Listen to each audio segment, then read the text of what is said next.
एक सगा बाप अपनी बेटी के साथ में क्या क्या दुष्कर्म करता है और किस हद तक जा सकता है। और साथ ही जब उस लड़की का शादी होता है और वो लड़की अपने ससुराल में जाती है, तब उसके सास और उनके ससुर जी और उन्हें ये कहा जाता है कि तुम्हारे पिताजी ने तुम्हारी किडनी मुझे दहेज में दिया है। अगर तुम्हें यकीन ना हो तो जाकर के अपने पिताजी से तुम पूछ सकती हो। आज के इस वीडियो में मैं आपको इसी के बारे में पूरा डिटेल बतलाने वाला हूं। अगर आप मेरे चैनल पर नया है तो चैनल को सब्सक्राइब करके बेल आइकन को ऑन कर दीजिए, ताकि इसी तरह का सावधान और सतर्क करने वाला वीडियो आपको एवरीडे रात को 9 बजे मिलता रहेगा। तो चलिए वीडियो को स्टार्ट करते हैं। ये सावधान और सतर्क कर देने वाली कहानी बिहार राज्य के समस्तीपुर जिला का 2012 का एक कहानी है। सुबह सुबह जब कुछ लड़के साइकिल से पढ़ने जा रहे थे, उसी टाइम में लड़का लोग के अटखेली की वजह से, अपने बदमाशी की वजह से, खेलकूद की वजह से एक लड़का का साइकिल रोड के एक साइड जाकर के गिर जाता है।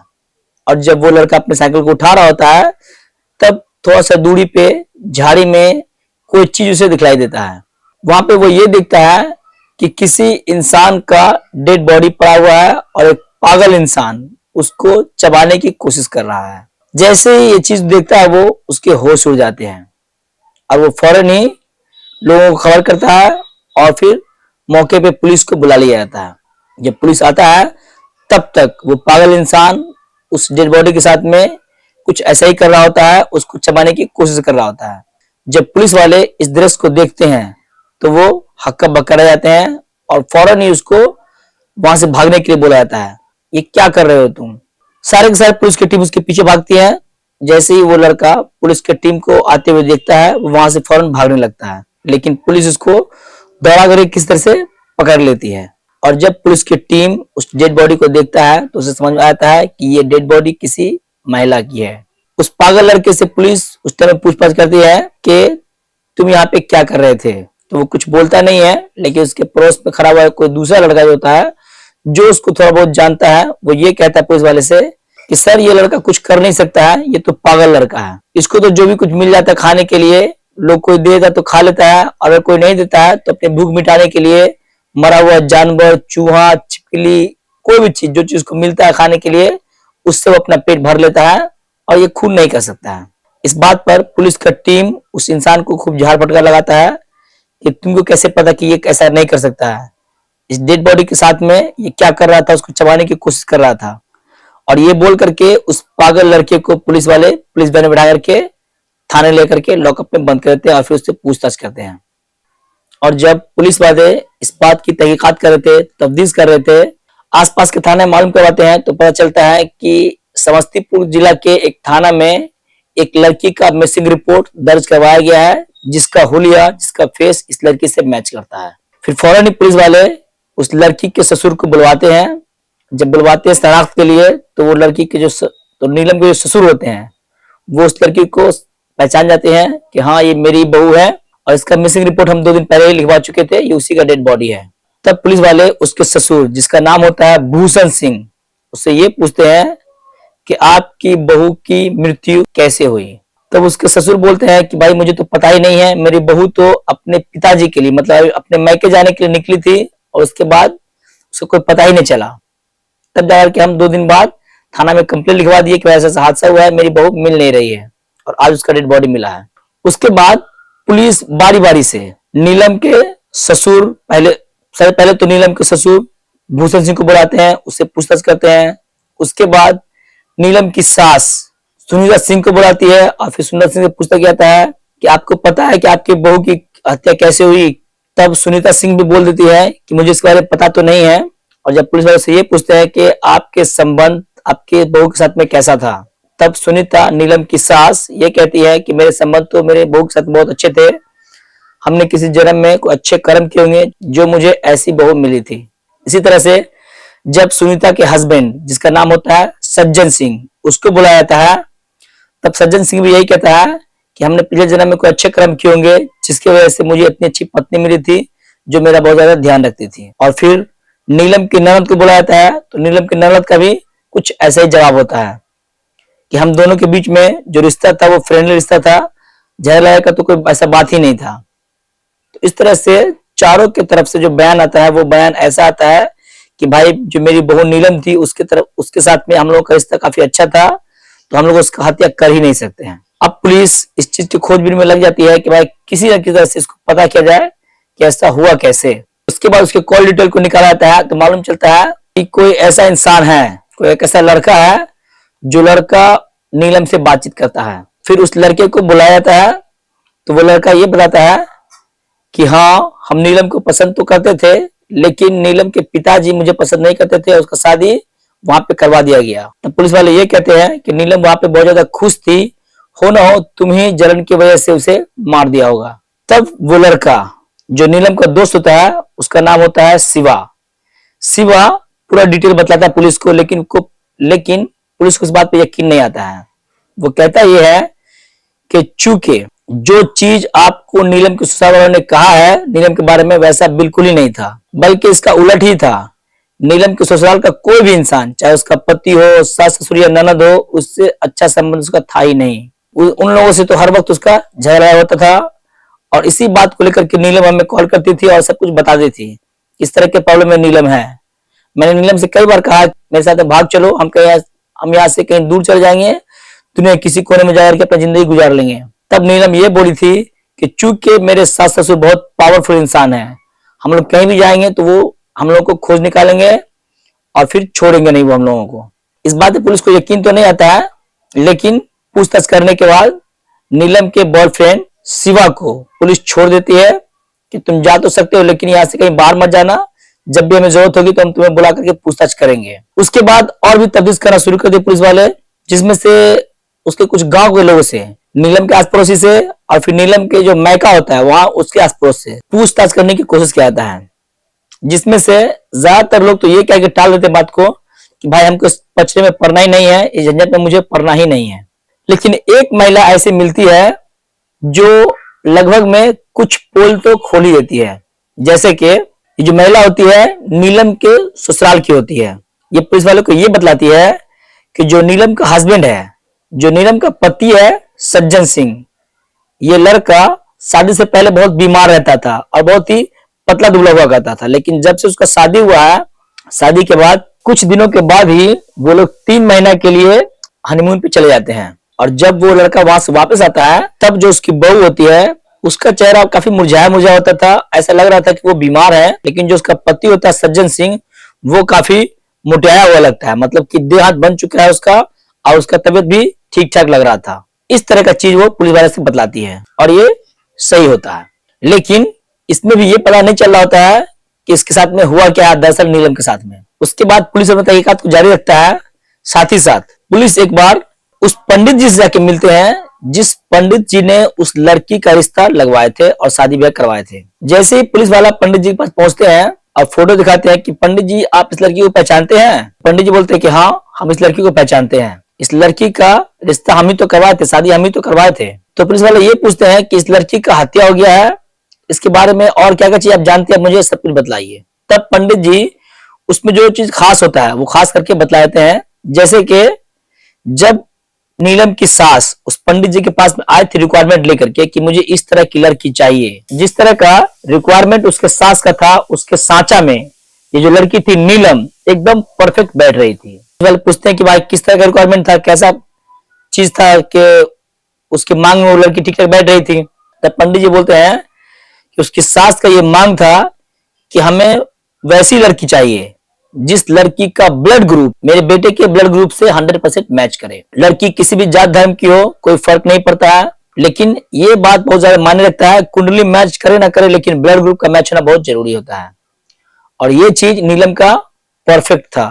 नीलम देखने में भी सुंदर थी और उसका ब्लड ग्रुप भी उसके बेटा से मैच करता था। जबकि इस लड़की से पहले 6 से 7 लड़की ऐसी थी जिसका ब्लड ग्रुप उसके बेटे सज्जन सिंह से मैच नहीं किया था, इसीलिए उसकी मां उसे ना कर दी थी। लेकिन चूंकि इस लड़की का ब्लड ग्रुप उससे मैच कर गया था तो तुरंत ही हाँ कर देती है और 15 दिन के अंदर अंदर में ये शादी को कंप्लीट कर लेती है। और शादी करने के बाद अपनी बहू को लेकर के ससुराल चली जाती है, मतलब अपने घर चली जाती है नीलम की सास। अब यहाँ पे 2 चीज पुलिस वाले को सोचने पे मजबूर करता है। सबसे पहले तो ये कि ब्लड ग्रुप का मैच करना बिहार जैसे इलाका में इतना ज्यादा मायने नहीं रखता है, लेकिन यहां पे इस चीज का बहुत ज्यादा मायने था। ब्लड ग्रुप मैच किया, करवाया गया, लेकिन कुंडली का मैच करना जरूरी नहीं था। ये सस्पिशियस लगा पुलिस वाले को। और दूसरा चीज ये कि जब वो जो उसकी पड़ोसी थी, नीलम के ससुराल की महिला जो थी पड़ोसी में, वो बतलाई थी कि चूंकि नीलम का जो पति था वो शादी से पहले काफी बीमार रहता था, लेकिन शादी के 3 महीना के बाद जब वो लोग हनीमून से लौटा तब फिर काफी तंदुरुस्त और देहात उसका बन चुका था। इस दो बात पे वो लोग ज्यादा गौर फिक्र किया। उसके बाद फिर से अपने तरीके से उसके ससुराल वालों को बुला हुआ है कि अलग अलग से पूछताछ किया गया, लेकिन उसका ससुराल वाला खुला नहीं और बतलाया नहीं। चूंकि ज्यादा सख्ती पुलिस वाला इस बेस पे भी नहीं कर रहा था, क्योंकि जो नीलम के ससुराल का लोग था वो एक बड़ा पॉलिटिशियन था, जिसके वजह से ज्यादा सख्ती या ज्यादा दबाव पुलिस वाला नहीं डाल रहा था। और फिर पुलिस वाला सबूत को खोजने में लग जाता है और फिर सबूत मिलता भी है। सबूत के बेस पर उसको कई चीज मिल जाता है। जैसे नीलम का जब पोस्टमार्टम होता है उसमें मालूम चल जाता है कि नीलम के शरीर से एक किडनी निकला हुआ है, और जो नीलम का मौत हुआ है वो अपने आप तो नहीं हुआ, जब बल्कि उसका मर्डर किया गया है। नीलम को हत्या करने के लिए सबसे पहले किसी भारी सामान से उसके सर पे मारा गया है और उसके बाद चाकू से उसकी हत्या कर दी गई है, जिसमें चाकू भी कई जगह पे उसके शरीर के अंदर में गोबा गया था। और फिर जब पुलिस वाले और डिटेल और ज्यादा सर्च करते हैं तब उसे कुछ और भी सबूत मिलते हैं। जैसे कि एक हॉस्पिटल से एक फुटेज मिलता है, जिस फुटेज में दिखाया जाता है कि नीलम को बेहोश करके स्ट्रेचर पर लिटा करके हॉस्पिटल में लोग लेकर के जा रहा है उसके ससुराल के आदमी। और जब उस डॉक्टर से जाकर पूछताछ किया जाता है तब वो डॉक्टर सब कुछ बतला देता है पुलिस वाले को कि इस तरह से ये चीज हुआ था। अब जब पुलिस वाले उसके ससुराल के सभी लोगों को बुला करके पूछताछ कर रहे होते हैं थाना में, तब वो लोग तो नानुगुर कर रहा था, डिटेल बतला नहीं रहा था। तब पुलिस वाले एविडेंस दिखाना शुरू करते हैं सीसीटीवी कैमरा वाला कि ये देखिए, ये है सीसीटीवी कैमरा जिसके बेस पे पता चल रहा है कि आप लोग नीलम को किस तरह से बेहोश करके हॉस्पिटल में लेके जा रहे थे। तब नीलम का जो पति होता है वो ये कहता है कि सर आपको तो पता ही होगा कि ऑपरेशन करने से पहले पेशेंट को बेहोशी का इंजेक्शन दिया जाता है। तब पुलिस वाला गुस्सा आ जाता है, बोलता है कि तुम मुझे मेडिकल रूल्स मत सिखलाओ, मुझे ये सब कुछ पता है क्या किया क्या नहीं किया तुम लोग। तब उस डॉक्टर को पुलिस वाले ऑलरेडी थाना में बुलवाए होते हैं और फिर डॉक्टर के सामने में सब कुछ बतलाया जाता है उन लोगों को। तब वो लोग कबूल कर लेता है, लेकिन इस बात से ये लोग इनकार करता है कि वो खून, वो जो हत्या हुआ था, वो हत्या नीलम के ससुराल वालों ने उसका नहीं किया था। तब वो लोग बतलाता है कि हाँ, जब हम लोग नीलम के घर पे अपने बेटे का रिश्ता लेके गए थे उसके पिताजी से मिलने के लिए, तो उस टाइम में हम लोगों ने उसके पिताजी से ये बात कही थी, हमें आपकी लड़की बहुत ज्यादा पसंद है और हम आपसे कोई दान दहेज भी नहीं लेंगे और साथ ही आपका 1 रुपया भी खर्च नहीं होने देंगे शादी में, लेकिन मेरा एक शर्त होगा। और वो शर्त ये होगा कि शादी के बाद आपकी बेटी का एक किडनी हम अपने बेटे को ट्रांसप्लांट करवा करके लगवाएंगे और साथ ही साथ आपको हम 20,000 रुपया कैश भी देंगे।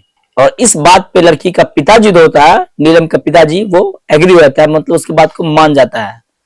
और उसके पिताजी के मन में ये लालच भी आता है। तब उसके पिताजी ये कहता है कि सब कुछ तो ठीक है, लेकिन अगर आप मुझे 20 की जगह पे 50,000 कैश देते तो मुझे और भी अच्छा होता। इस बात पे नीलम का ससुर भूषण सिंह मान जाता है और फिर इस शादी को कंप्लीट कर दिया जाता है।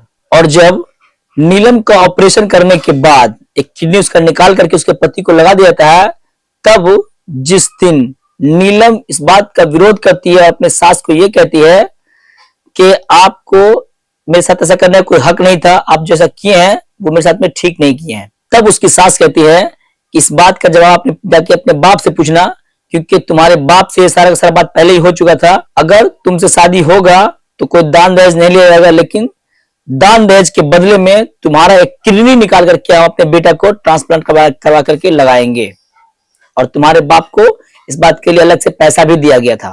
अब यहां से पुलिस वालों को सब कुछ मालूम चल जाता है कि इसके ससुराल वाले इसके साथ में कोई अच्छा बर्ताव नहीं कर रहा था, जो भी पहले बतलाया था वो सब झूठ बोला था। उसके बाद पुलिस वाला उसके बाप से आके मिलता है, मतलब लड़की के पिताजी से। जब लड़की के पिताजी से मिलता है तब लड़की के पिताजी सारा का सारा कुछ डिटेल में बतला देता है कि भाई हम लोग गरीब इंसान हैं, गरीब खानदान से बिलोंग करते हैं। जब इतना बड़ा खानदान से उसका रिश्ता आया तो मुझे लगा कि एक किडनी पर भी तो इंसान जिंदा रह सकता है। तो एक किडनी रहने के बावजूद मेरी बेटी उसी घर में जाएगी तो राज करेगी और अच्छा जिंदगी जी लेगी। ऐसा सोच करके हम अपनी बेटी की शादी उससे करवा दिए। लेकिन जब मेरी बेटी का किडनी निकाल लिया गया तब मेरी बेटी मेरे पास में आई और इसका विरोध करने लगी और ये कह रही थी कि हम जाकर के पुलिस में कंप्लेन कर देंगे और आप सब कुछ जेल में डलवा देंगे।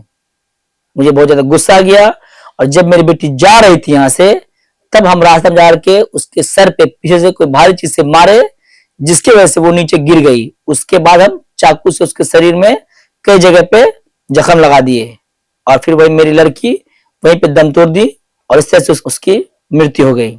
अब जब पुलिस वाले ये सब कहानी सुनते हैं तब पुलिस वालों को यकीन नहीं आता है कि एक पाप कितना क्रूर हो सकता है, कितना कुकर्म कर सकता है अपने बेटी के साथ में और किस हद तक जा सकता है, और कि ससुराल के लोग कितना घटिया था जो नीलम के पूछे बिना जबरदस्ती उसका ऑपरेशन करके किडनी निकाल करके अपने बेटे को लगा देती है। उसके बाद पुलिस वाले उसके बाप को तो जेल भेज देती है मर्डर केस में, और साथ ही साथ उस डॉक्टर को जो उसका बिना परमिशन का उसका ऑपरेशन करते हैं और उसकी सास, उसके ससुर और उसके पति को इलीगल किडनी ट्रांसप्लांट और दहेज उत्पीड़न के मामला में उसके ऊपर में मुकदमा चलाया जाता है और इन लोगों को भी जेल भेज दिया जाता है। तो उम्मीद करता हूँ कि आपको जानकारी अच्छी लगी होगी। जानकारी अच्छी लगी तो वीडियो को लाइक जरूर करें, चैनल को सब्सक्राइब करके बेल आइकन को ऑन करें ताकि इसी तरह का सतर्क और सावधान करने वाला वीडियो आपको एवरीडे मिलता रहे। आपसे मिलता हूँ नेक्स्ट वीडियो में, तब तक के लिए जय हिंद।